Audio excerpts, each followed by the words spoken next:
Muy buenas tardes, muchísimas gracias. Primero, agradecer a la empresa pública de movilidad y un saludo importante a los colegas periodistas aquí presentes. En efecto, se me ha otorgado el privilegio de compartir con ustedes una información con respecto a los siniestros de tránsito, sobre todo en asesoría y patrocinio, indicando incluso que reciban un cordial saludo del director provincial de Imbabura, el doctor Ernesto Espinosa Venegas, perdón. Bueno, vamos a iniciar la ponencia con respecto al tema. Cabe recalcar que la Defensoría Pública, la institución a la que pertenezco, realizamos asesoría y patrocinio legal gratuito a personas contraventoras procesadas o investigadas en asuntos penales.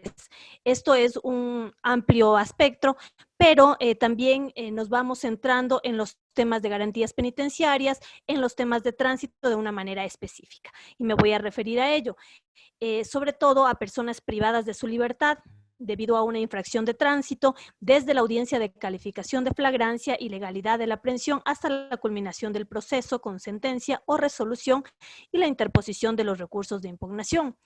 Pero no sin antes, nosotros tenemos que realizar un análisis de las personas que estamos realizando el patrocinio. Cuando es en flagrancia no hay ningún problema porque lo hacemos de manera directa ya que están privados de su libertad.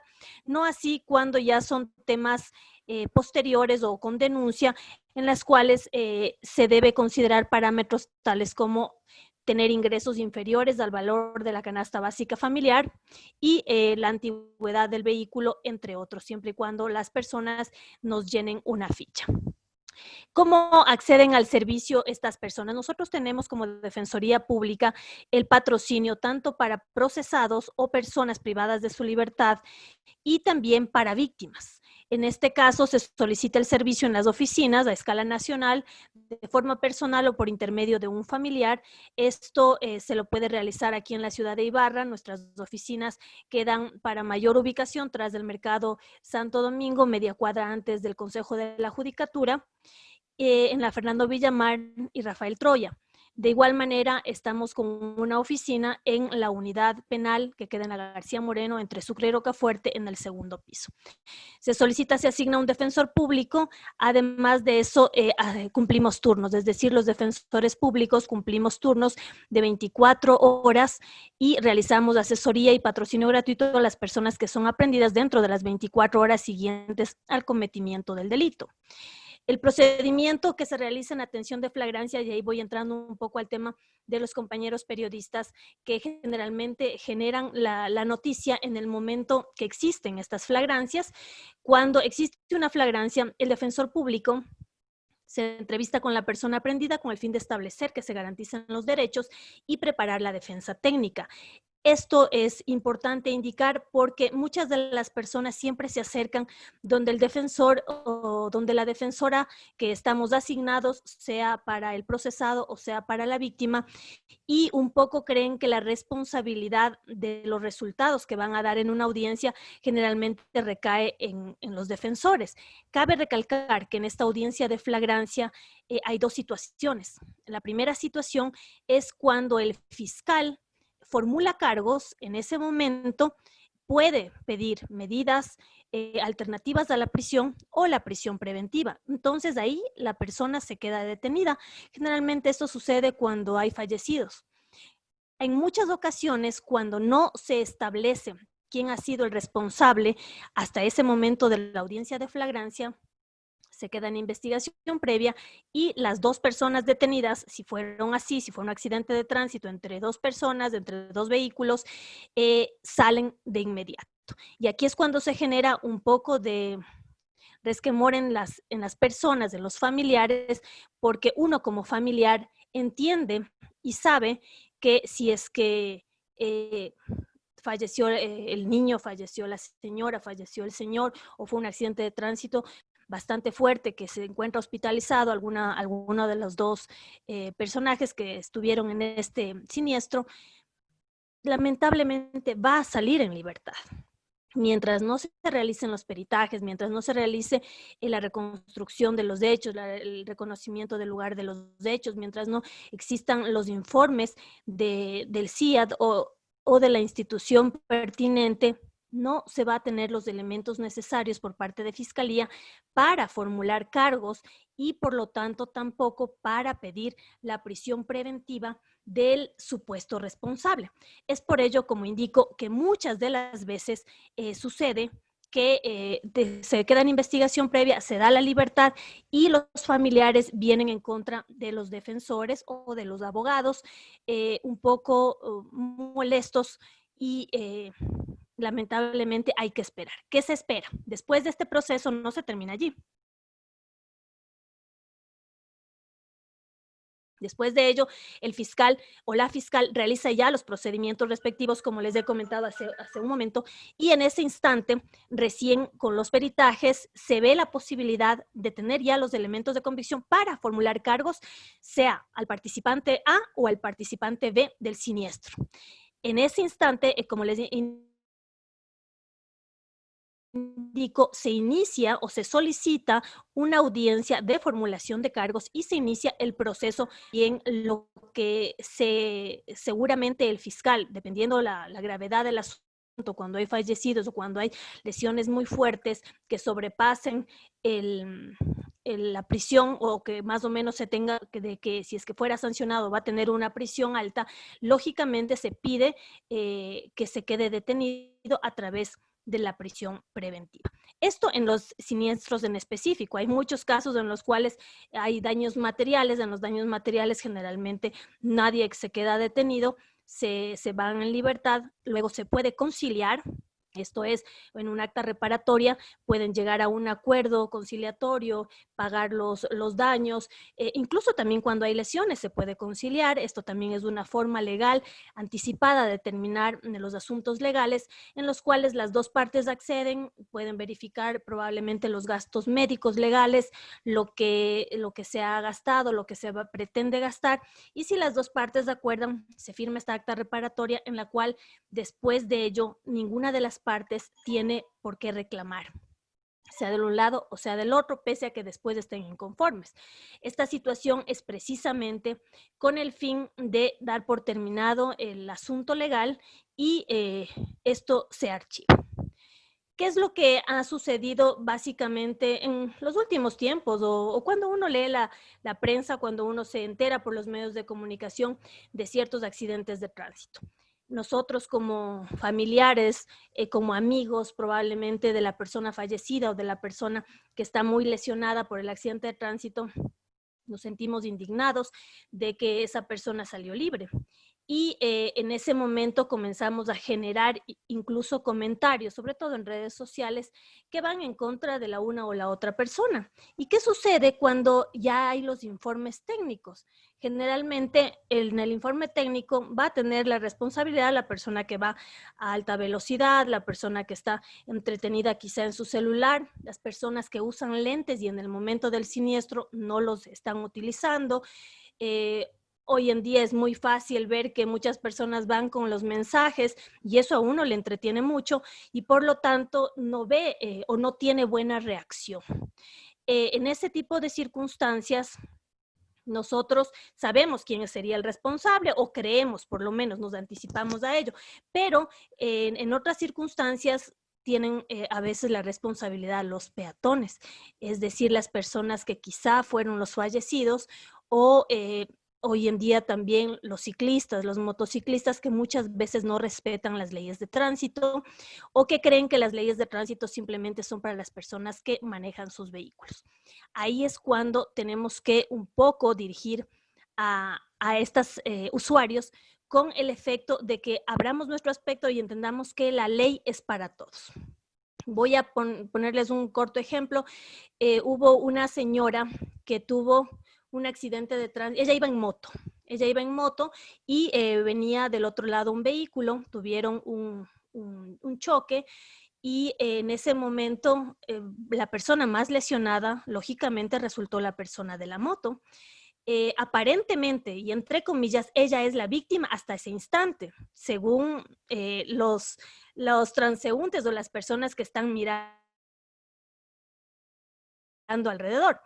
y de hecho ella se convenció de eso. En lo posterior ya realizaron los peritajes pertinentes y resulta que, bueno, se vio las grabaciones y además también los informes que les he manifestado a través de la Policía Nacional y también de la empresa pública, se evidencia de que ella fue la que se pasó un semáforo y se salió, y del otro lado el carro lamentablemente colisionó con esta moto. Esta persona de la moto quedó con su pierna inhabilitada, es decir, anda con muletas y no la puede recuperar la pierna, es decir, es un accidente bastante fuerte. Y ahora en lo posterior ella tiene que pagar alrededor de $2,300 aproximadamente por los daños causados al vehículo. Entonces esta señora indicaba muy molesta, decía, ¿por qué yo soy la que tengo que pagar si yo soy la víctima?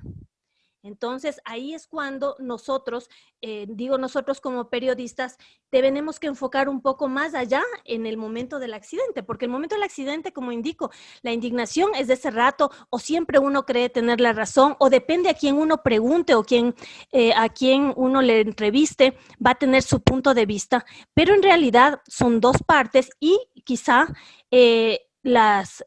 bueno, más que nada, de acuerdo a la ley, el artículo 76, numeral 2 de la Constitución del Ecuador, manifiesta el principio de inocencia.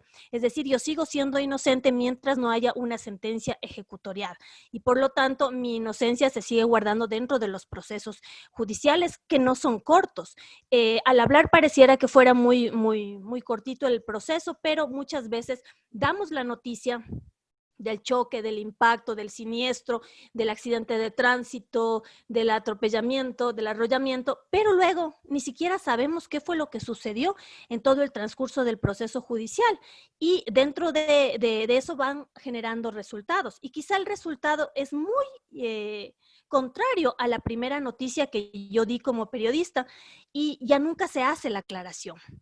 O ciertos medios de comunicación podrán realizar esa aclaración en lo posterior o probablemente las víctimas ya ni siquiera la soliciten, etcétera. Esto lo digo porque ha sucedido. Como les digo, este ejemplo, yo no sé si es que generó noticia este ejemplo que les he comentado, pero seguramente en un principio, si es que hubiera sido una noticia, probablemente hubiese sido visto desde el punto de vista precisamente de que una señora en moto fue golpeada por un vehículo y lamentablemente quedó lesionada.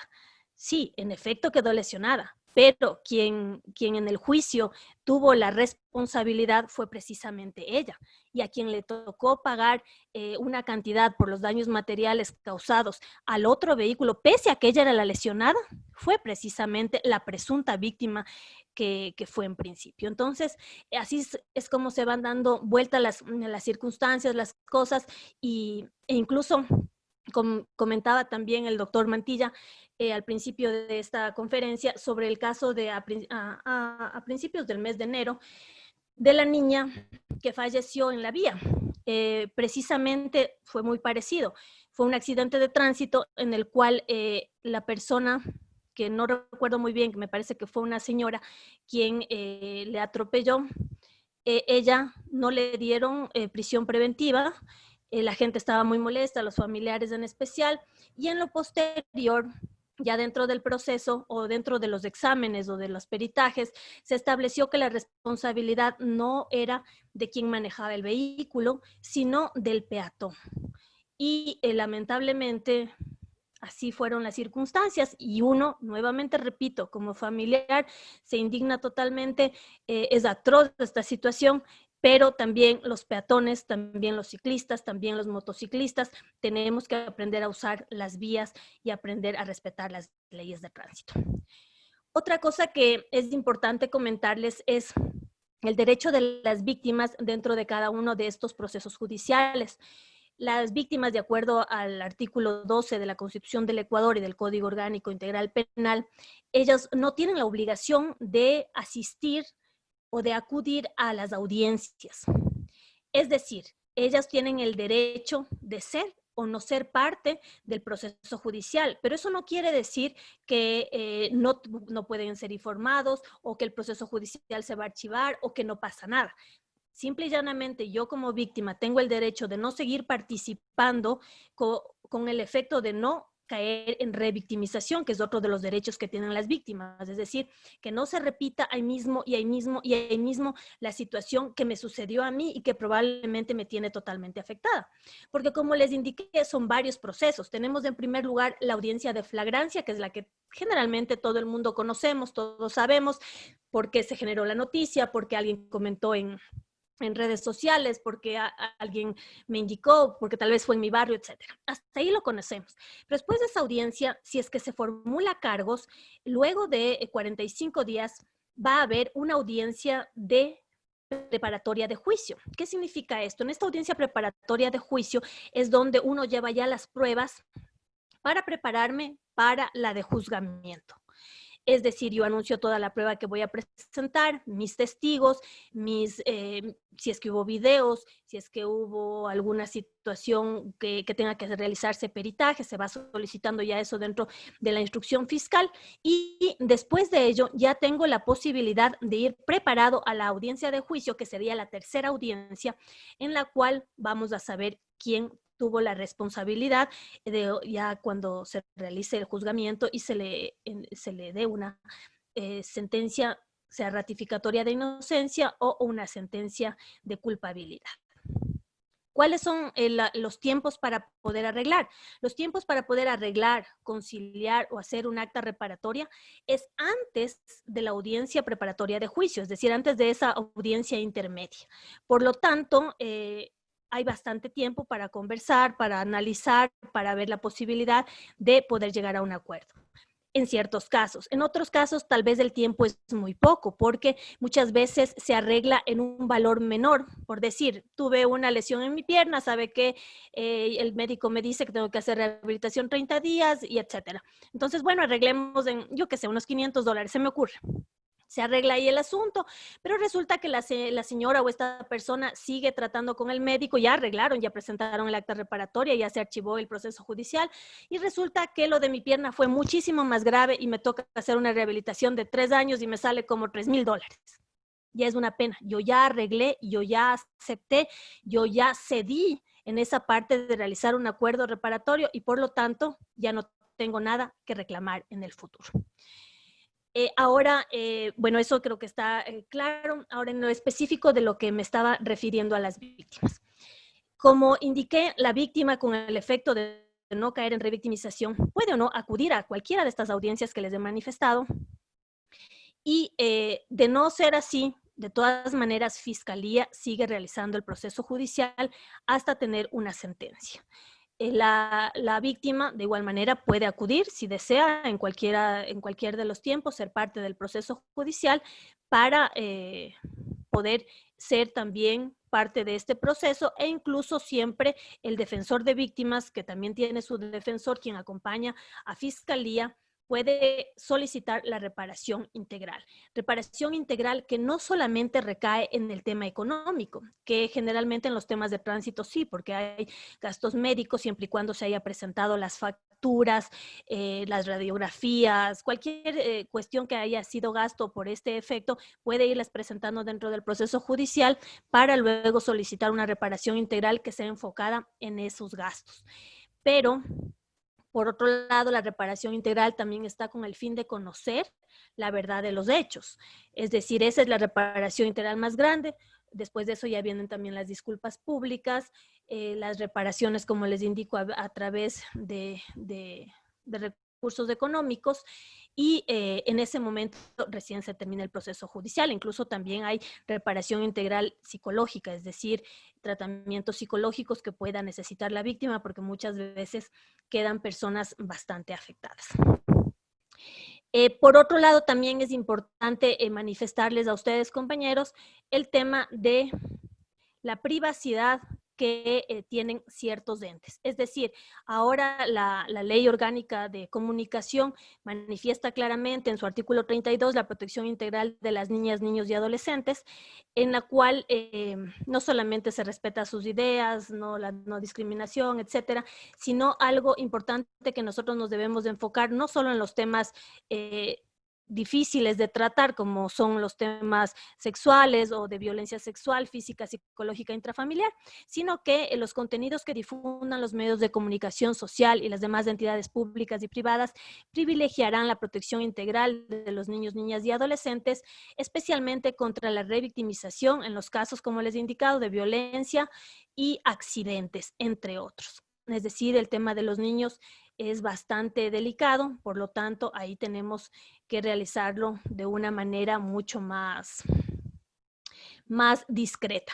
Por otro lado, como les había indicado también, como periodistas nos basamos en la objetividad, sin decir A o B ha sido el responsable, contamos la noticia y después de contar la noticia sería bueno también darle un seguimiento con la idea de dar un resultado de qué fue lo que sucedió en ciertos tipos de siniestros de tránsito, que incluso sí ha existido. Hemos tenido felizmente en la mayoría de siniestros de tránsito que se ha llegado a un acuerdo que no te devuelve la vida de tus parientes cercanos, pero llegan a un acuerdo con el fin de probablemente evitar estos procesos judiciales. En cuanto de igual manera a las víctimas, debo indicar que aquí sí nuestro patrocinio es directamente a las víctimas de delitos por muertes de accidentes de tránsito, lógico a la persona fallecida, pero nuestra defensa va a las víctimas indirectas, es decir, cualquier pariente puede acercarse a la Defensoría Pública, tomar contacto con los defensores de víctimas para que se pueda realizar la defensa técnica por parte de nosotros. De igual manera, como les había indicado, bueno, dentro de la ley hay varias situaciones. Tenemos en el Código Orgánico Integral Penal dos situaciones bien marcadas. La una son las contravenciones de tránsito, que básicamente vendrían a ser, como decía mi antecesor en la exposición, los incidentes que no tienen cuestiones de sanción mayor con respecto a privación de libertad, más bien van directamente al tema de salarios unificados y reducción de puntos, pero ya nos dirigimos a los delitos, en los delitos que van desde el artículo 378, 379, que habla de las lesiones causadas por accidente de tránsito. En concordancia con el artículo 152, nos va manejando cuáles son los días de incapacidad y cuál va a ser la sanción. Y tenemos el artículo 380, que ya va encaminado a daños materiales, básicamente de los vehículos, o cuando existe algún choque contra de una casa, contra de un poste, etcétera.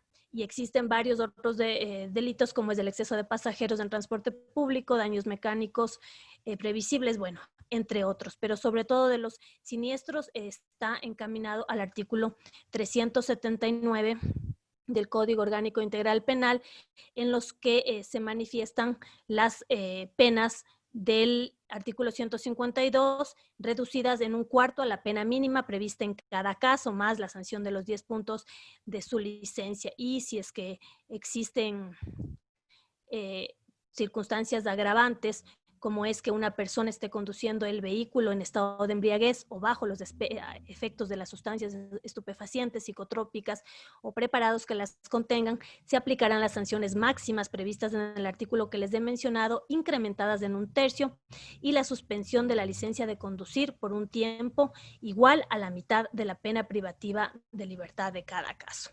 Esas son las sanciones que se prevén en temas de tránsito, que en realidad son bastante altas. En general, nosotros, las personas, no creo que sabemos o tenemos conocimiento general de la ley, y por eso es que la violamos tantas veces. Y esto no nos exime de la responsabilidad que tenemos, tanto como les indiqué, como peatones, como ciclistas, como motociclistas, y mucho más si estamos tras del volante manejando un vehículo, ya que estamos poniendo en riesgo a las personas que van fuera de él. Ya encontré el artículo 152, que es importante indicarles para tener un conocimiento general. Indica que el resultado de las lesiones y que produzca de 4 a 8 días, la sanción es de 30 a 60 días. Si se produce a la víctima un daño o incapacidad de 9 a 30 días, la sanción será de 2 meses a 1 año. Si la incapacidad es de 1 a 90 días, la sanción es de 1 a 3 años. Si la incapacidad va de manera permanente o supera los 90 días, la sanción será de 3 a 5 años. Y si se produce a la víctima enajenación mental, pérdida de un sentido, de la facultad de habla, inutilidad para el trabajo, incapacidad permanente, pérdida o inutilización de algún órgano o una enfermedad grave, incurable, será sancionada con pena privativa de libertad de 5 a 7 años. Esto es un poco de manera general lo que se establece en la ley y que lógicamente nos inmiscuye a todos. Eso sería todo, compañeros. Si tienen preguntas, con mucho gusto. Muchísimas gracias a nuestra conferencista. Bastante interesante el tema y hay muchas preguntas. Doctora, se dice que un accidente de tránsito en estado etílico es mejor chocar y pagar los daños para no ser detenido. Es la primera pregunta. Bueno, en realidad no es que es mejor, o sea, a la final de cuentas le va a salir más caro. El asunto aquí es por la siguiente situación. Cuando hay, de eso no les hablé porque eso es básicamente las contravenciones de tránsito por estado de embriaguez. Entonces, allí la sanción mayor, cuando uno ya pasa de cierto límite del alcohol en la sangre, ya va de 30 a 90 días.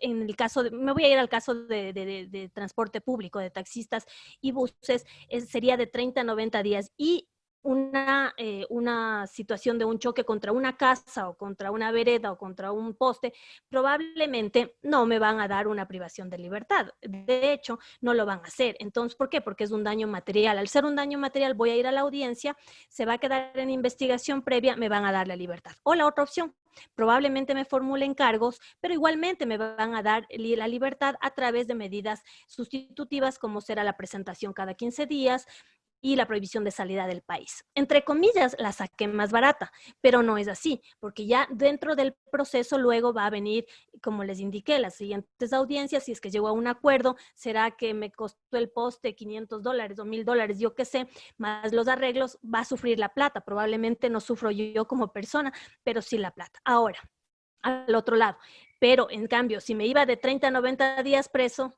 ya me quedaba en realidad detenido esos días por mi responsabilidad. Entonces, sí, este es un poco el decir de mucha gente. Yo he escuchado bastante que me dicen, no, pues si es que en realidad estás bien tomado, lo más y ya ves que te van a coger, lo más práctico es chócate contra una casa. O sea, generalmente no es una buena salida. Hay personas que sí lo han hecho, pero de todas maneras va a tener su sanción. Es otro tipo de sanción. Lo único que se va a librar es la privación de libertad, pero la irresponsabilidad de manejar un vehículo en estado etílico, esa es grave y sí deberían pagar dentro de la prisión, para que ojalá algún día aprendamos a que la responsabilidad de cada uno se genera y se revierte con los demás. La siguiente pregunta, estimada doctora. ¿Existe el habeas corpus en la actualidad aplicado a los accidentes de tránsito? En el caso de darse, ¿cómo se solicita esa acción? Bueno, el habeas corpus en realidad siempre ha existido. Antes lo realizaban las municipalidades a través del alcalde, quien otorgaba o no el habeas corpus, y hoy se lo hace a través de los jueces donde recaiga, o sea, el juez penal en especial. Pero la situación aquí es que el habeas corpus se solicita cuando una persona está detenida más de las 24 horas. Por lo tanto, en los últimos tiempos, en lo principal de lo que yo conozco y de los casos que yo he asistido, no hemos tenido audiencias que se hayan, más bien dicho, no se debe tener tampoco audiencias que se han pasado las 24 horas. Y yo no he tenido detenidos que hayan superado las 24 horas, porque si es que pasa eso, nosotros vamos a la audiencia, se verifica la hora de detención y simple y llanamente se le da la libertad. Culpable o no, se va libre. Ese momento. Ya en lo posterior verá Fiscalía si es que formula o no cargos, pero en realidad, si es que se sobrepasan las 24 horas, el juez tiene la obligación de dar la libertad de manera inmediata a través de esta audiencia. Y en el otro caso, digamos que hay un caso de que se les olvidó que existe una persona o se les pasó a pasar el parte policial a tiempo, o los señores de la judicatura no hicieron el trámite a tiempo, o quien sea, hay la posibilidad de hacer el habeas corpus. El juez igualmente verificará la hora de la detención cuántas horas va privado de la libertad y en efecto si son más de 24 horas le va a dar la inmediata libertad, sin que esto quiera decir que el trámite judicial con respecto al accidente de tránsito o por el cual fue detenido se quede impune. No, eso sí va a seguir a través de la investigación de fiscalía. Doctora, la siguiente pregunta dice, buenas tardes, ¿cuáles son los tiempos previstos para las investigaciones en los siniestros de tránsito hasta determinar culpables que puedan quedar en libertad? Ya, generalmente, bueno, tenemos la audiencia de flagrancia, como les he indicado, son 24 horas para la audiencia de flagrancia. Luego tenemos la instrucción fiscal, que se demora hasta 45 días, a menos de que haya un vinculado, generalmente, por eso se amplía un poco más. Después de eso, ya viene la audiencia preparatoria de juicio, y de la preparatoria hasta el juzgamiento no pasará más allá de un mes tampoco. Entonces, diríamos que para tener un resultado de un proceso judicial estamos hablando de aproximadamente unos 3 meses en cuanto a temas de tránsito. Pero, aquí existe un pero. Resulta que cuando las causas de tránsito se quedan en investigación previa, ahí tienen los señores fiscales hasta un año para realizar su investigación. Y ahí es cuando existe un poco de demora. Yo les comento un ejemplo, simplemente a grosso modo. A inicios del año también fue atropellado mi sobrino con su abuelita. Y resulta que la abuelita falleció después de las operaciones que le realizaron a causa de este accidente de tránsito. Ventajosamente mi sobrino quedó con vida. Esto pasó en el 17 de enero y estamos en el 10 de noviembre, y hasta el momento, como esto quedó en investigación previa, todavía no hay un resultado por parte de Fiscalía, es decir, si es que se archiva la causa o si es que se solicita la formulación de cargos. Por lo tanto, todo este tiempo se ha quedado en investigación precisamente a través de que Fiscalía ha solicitado las pericias pertinentes. Entonces, donde se demora un poco es en este trayecto, pero de ahí el proceso judicial, cuando ya se inicia a través de la formulación de cargos o si es que fue a través de la flagrancia con la formulación de cargos dentro de esa misma audiencia, no va más de unos 90 días desde nuestra experiencia que hemos visto. Gracias, doctora. La siguiente pregunta dice, cuando hay un siniestro es difícil prever los gastos médicos de las víctimas a largo plazo. ¿Hay otra manera de que los responsables se hagan cargo de los gastos médicos por efectos colaterales? Bastante difícil, porque en realidad si es que yo ya accedo a llegar a un acuerdo, ya pactamos un valor. O sea, es más o menos, vea, el doctor me dijo que voy a tener tantos gastos y cada mes tengo que ir a Quito y la rehabilitación me cuesta $50. Bueno, se me ocurre, me va a salir tanto, entonces, ¿sabe qué? Son 10,000. Puede ser que sea 10,000 y puede ser que el otro señor le diga, no, yo no tengo 10,000, yo tengo 5,000. Si es que yo como víctima acepto esos 5,000, no importa si sea más. O tampoco no importa si así sea menos y yo ya pacté en los 5,000. Ahora, claro, si hay daños colaterales y hay daños que se vienen después, como les había explicado el ejemplo de hace un ratito que les comentaba de mi sobrino. Lamentablemente se pudo haber llegado a un acuerdo, quizá, pero el acuerdo iba a ser por las lesiones que tenía la abuelita de mi sobrino, no con el efecto que luego resultó, que lamentablemente falleció.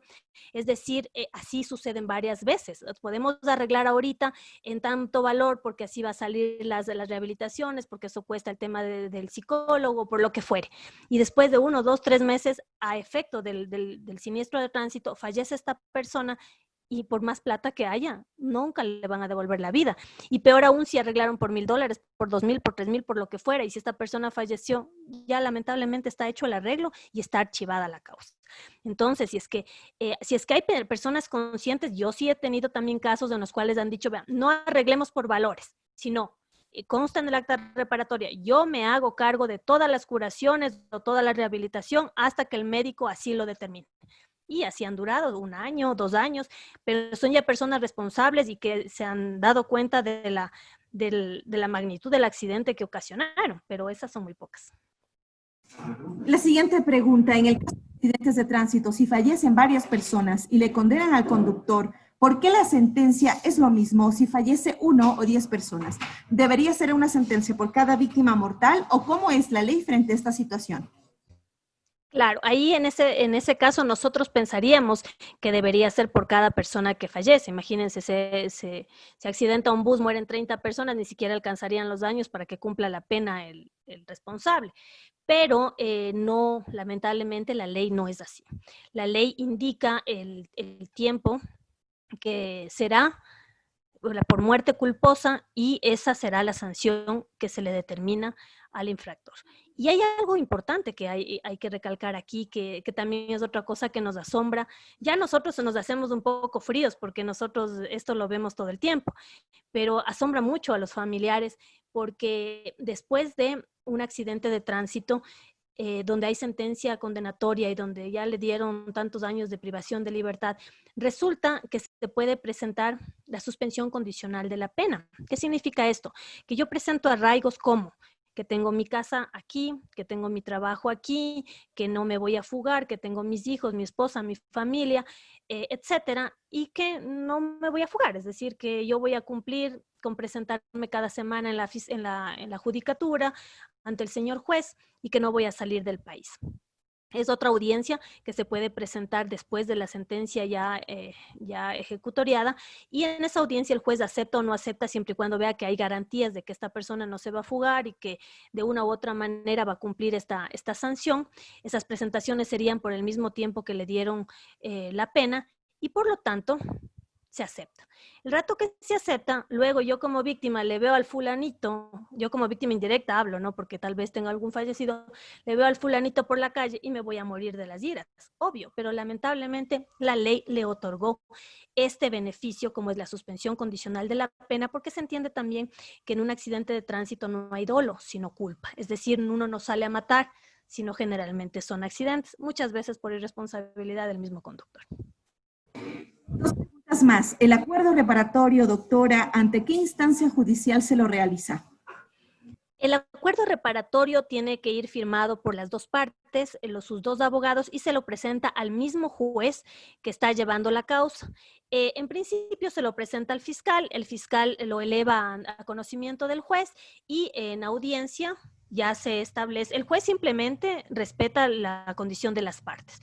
Fiscalía indica que ha habido un acuerdo reparatorio, de igual manera la defensa de la contraparte se llega a establecer de que ese acuerdo se haya cumplido o que se va a cumplir de acuerdo a cada cierto tiempo y en efecto el señor juez simplemente acepta. Lo único que puede hacer es, si es que existe una conciliación con verificación, realizar luego una audiencia de verificación de esas condiciones de la conciliación, si es que se han cumplido o no. La última pregunta, ¿cuál es la diferencia entre delito y contravención, doctora? Listo, las contravenciones generalmente no pasan de 3 días de incapacidad, los delitos son los que ya sobrepasan los 3 días de incapacidad y por eso les leí el artículo 152 del Código Orgánico Integral Penal en el que se establece ya lesiones en el numeral 1 de 4 a 8 días, bueno, ya van subiendo del numeral 2 de 9 a 30, etcétera. Es decir, se pasa de contravención hasta 3 días de incapacidad y delito es de 4 días en adelante. Entonces, bueno, como les había también indicado, en tránsito no tenemos estas contravenciones con incapacidad, sino generalmente ya se van a delito, porque ya si es que sobrepasó los 4 días ya es un delito de lesiones que ya se va por otra vía. Pero en contravenciones vamos encaminadas a las de estado etílico, a las de, yo qué sé, insulto a la autoridad, llantas lisas, entre otros. Aparece la última pregunta y con esto cerramos. Agradecemos también el tiempo de los participantes. Dice la pregunta, ¿se ha realizado seguimiento a casos de muerte con embriaguez por parte de la Defensoría del Pueblo, puesto que se sabe que esos casos no prosperan y no llegan a su fin, generando una sensación de impunidad terrible? Bueno, hay que diferenciar, hay la Defensoría del Pueblo y la Defensoría Pública. Yo pertenezco a la Defensoría Pública, que somos abogados gratuitos del Estado para personas privadas de libertad y víctimas en varios casos. La Defensoría del Pueblo es quien realiza una revisión a la par de los procesos judiciales o donde se hacen los reclamos del consumidor, por ejemplo, o también los reclamos de las reparaciones integrales, etcétera, en ciertos procesos. Es decir, somos dos instituciones totalmente diferentes. En muchos casos, la Defensoría del Pueblo sí acompaña ciertas causas, pero Si es que no hay una denuncia, si es que no hay una solicitud, si es que no hay un pedido de la víctima ante esa institución, pues no le va a dar seguimiento. Pero como indico, nosotros nada tenemos que ver con la Defensoría del Pueblo. Nosotros como Defensoría Pública, en cambio, acompañamos al procesado hasta que tenga la sentencia ejecutoriada en firme, es decir, hacemos la defensa de acuerdo a nuestras responsabilidades, sea bueno, sea malo, sea culpable, sea no culpable. Bueno, si no es culpable lo vamos a sacar libre, si es culpable lo que velamos es que no se violen sus derechos constitucionales y que tenga una pena acorde al acto cometido. Si estamos en defensa de las víctimas, acompañamos en todo el proceso judicial hasta que se logre la reparación integral de la víctima.